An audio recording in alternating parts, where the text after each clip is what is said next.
Whether you're watching, listening or reading this, welcome back to the Runpreneur vlog, where we are on a mission to raise £1 million for children's charities by run vlogging on consecutive days the distance of one lap around the world. It's a staggering 40,075 kilometres, and it will take somewhere between 14 and 15 years to achieve. So a truly epic challenge, but plenty of time to raise that massive figure. I'll do a minimum of 5k a day, and I'll even do it barefoot style. Now, for those regulars will know that I vlog about all things entrepreneurship and running, and it's a beautiful morning today. It's very, very fresh, but not too breezy. So quite nice morning conditions, so not too bad. And it's Friday funnels today, where we talk about all things sales funnels and marketing, and today's topic is the different types of retargeting audiences. So as always, if you like this episode, please give it a like and a subscribe, and let's get started.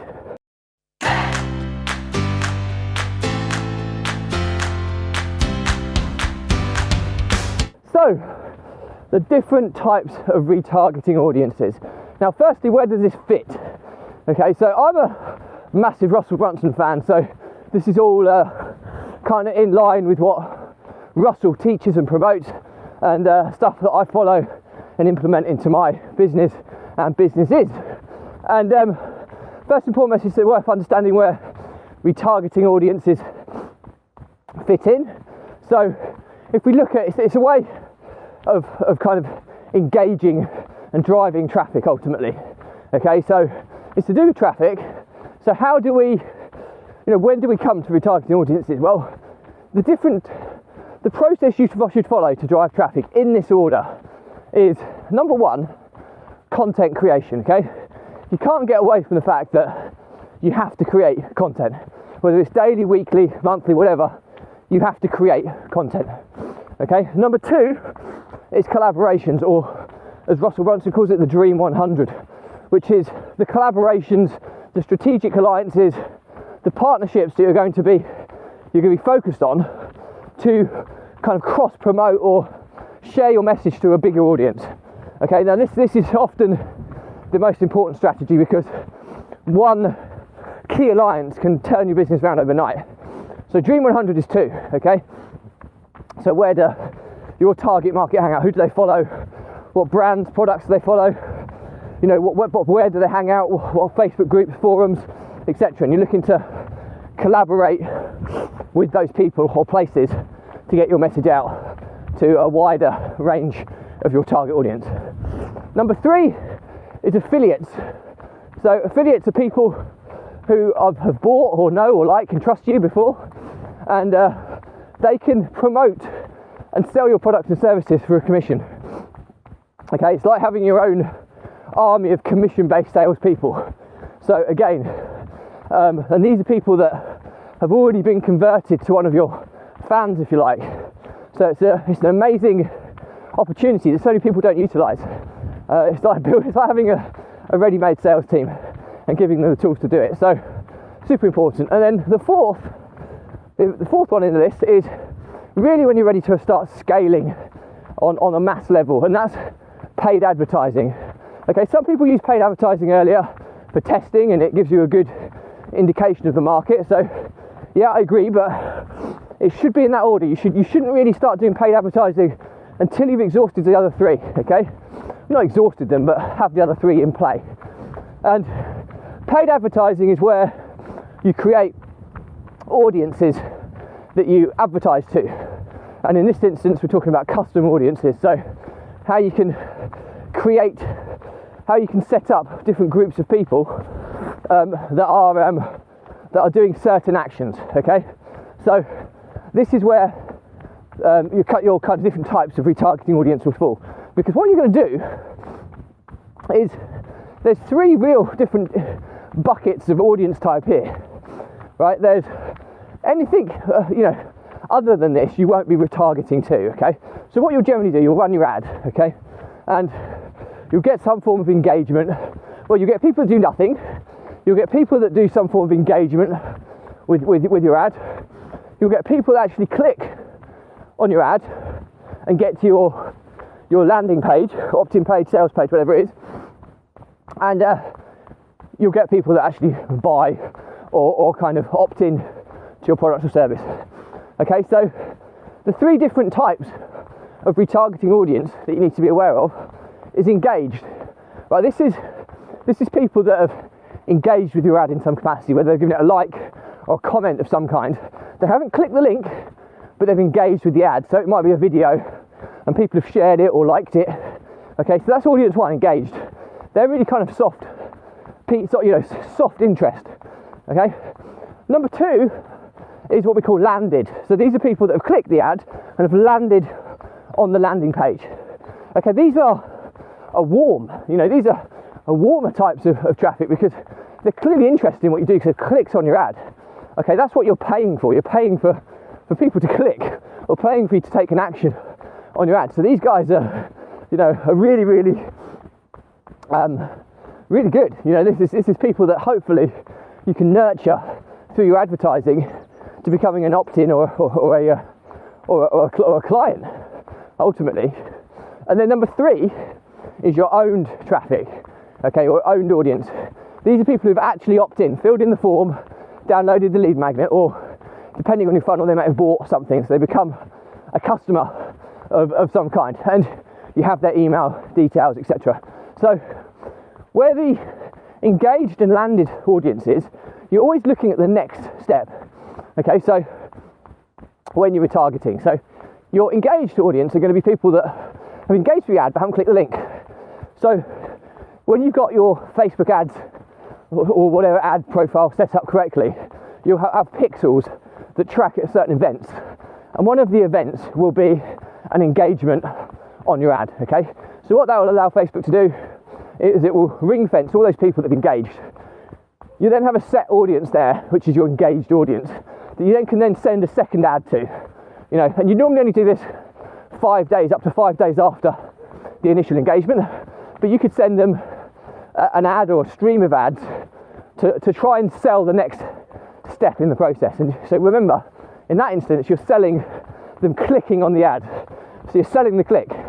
So you have to think about that. You're not selling the product, you're not selling the opt-in, you're selling the click, because that gets them to the next stage. So that's where you want to think about hook, story, offer, how you present your ad to attract them to click that ad, okay? Then the second group will be the landed. So again, a Facebook pixel will track the event of people landing on your landing page, okay? Again, you can get that set up. And those people are warmer than the engaged, but they're not owned, okay? So they're the warmest traffic you're going to get that you don't actually own their email address. Okay, so here you're selling the opt-in or the sale, okay, depending on what your targets are in your ad campaign. It might be that, for in this instance, we're trying to get an opt-in for a lead magnet. So they were selling the lead magnet, how good it is, to these guys, and we will retarget them for maybe 7 days after they've landed on the page. Okay, because they didn't opt in for whatever reason, otherwise they would have been your owned traffic. So you're going to sell the lead magnet, the benefits of it. You might do 3 or 4 ads to them a couple of days apart, which is basically promoting the lead magnet and the benefits of it, or how it can transform their lives to kind of get them to click back and actually opt in. Okay, and then your own traffic, you own it. So bear in mind you're paying to try and convert your engaged. Well, you're paying for cold, which are people that do nothing. You're paying for engaged to try and get them to take the next stage, and you're paying for landed to try and get them to opt in.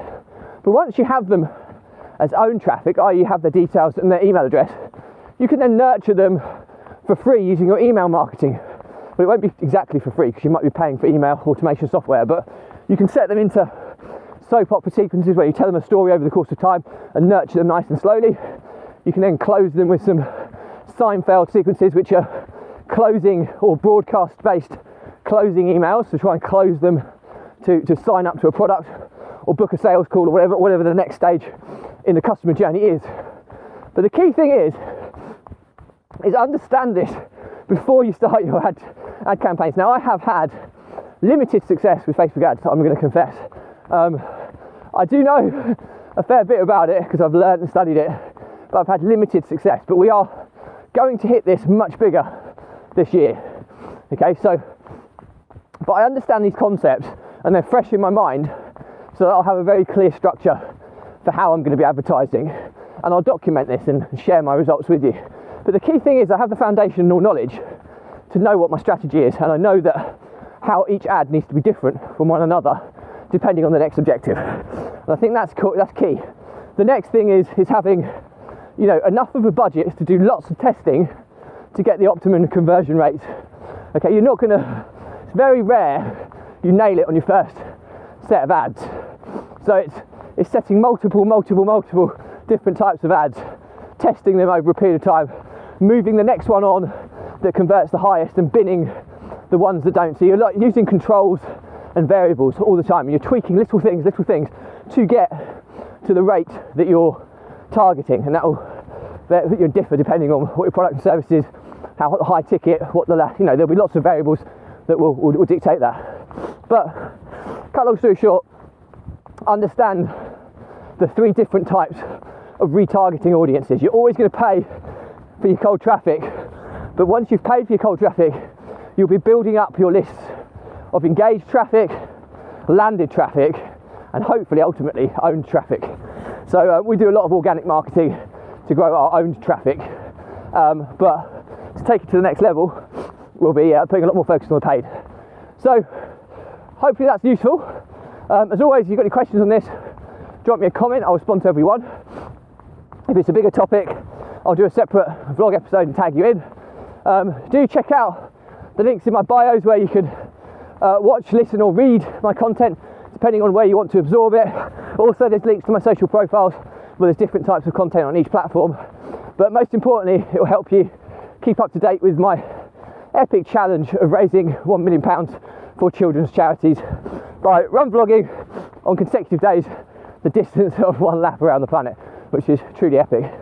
So all that's left to say is that my content has always been around helping people overcome the emotions of stress, overwhelm and anxiety by using exercise, or in my case running, as a release mechanism to kind of clear your head of these stresses that happens to each and every one of us, process them, remove them from your head, you know, gain clarity on where you are and refocus and move forwards. If you don't have this process, and it doesn't have to be exercise, it could be yoga, meditation, reading, but it's a release where you're away from the day-to-day. And if you don't have that, the pressure, it's like pressure that builds up in a pipe, and if it's not action, the stresses turn into overwhelm. Overwhelm because you've got too much going on, and you like freeze, you procrastinate, and then all of a sudden you start panicking because you're not getting anything done, and it starts turning to anxiety, and then you're into the world of mental health challenges, which clearly we want to avoid. And if you don't release it, then it's like pressure that bursts in a pipe. Okay, and when that pressure bursts, or that pipe bursts, you'll either have a breakdown, or if it's something to do with your business will have a breakdown, which is clearly what we want to avoid. Now, I've been there. I've lost multiple businesses because of this. I've lost multiple business partners because of these exact reasons, and I've almost been bankrupt because of them. So, and it's no coincidence that the last 10 months since doing this running vlog, which is my release mechanism, I've made more progress than I have done in the previous 4 years. So I hope there's enough social proof there. And my pledge to you guys is, if you are somebody who's struggling with managing these emotions, drop me a message. Okay, there's no catch here, and there's no sale associated with the Runpreneur vlog. It's all philanthropy, so you're welcome to donate, but the help and advice is free. So I'm happy to jump on a call with you, and I'll give you some hints and tips that have made a huge difference to my life that I know are transferable to yours. Okay, and we've helped so many people already on this, and people have had so many positive results from implementing the steps I recommend. So help is there. It's often free. You just have to be prepared to ask for it. So please be aware of that. So all that's left to say is that, as always, if you like this episode, please give it a like, a comment and a subscribe. Do check out the links in my social bios whereby you can watch, listen or read my content, access it on all the different platforms, and you can also sort by playlist, so you can find relevant information super easily. And all that's left to say is keep updated with my challenge and my massive fundraising target and my running journey. And I'll leave you as always is stay positive, stay happy, and I'll see you tomorrow.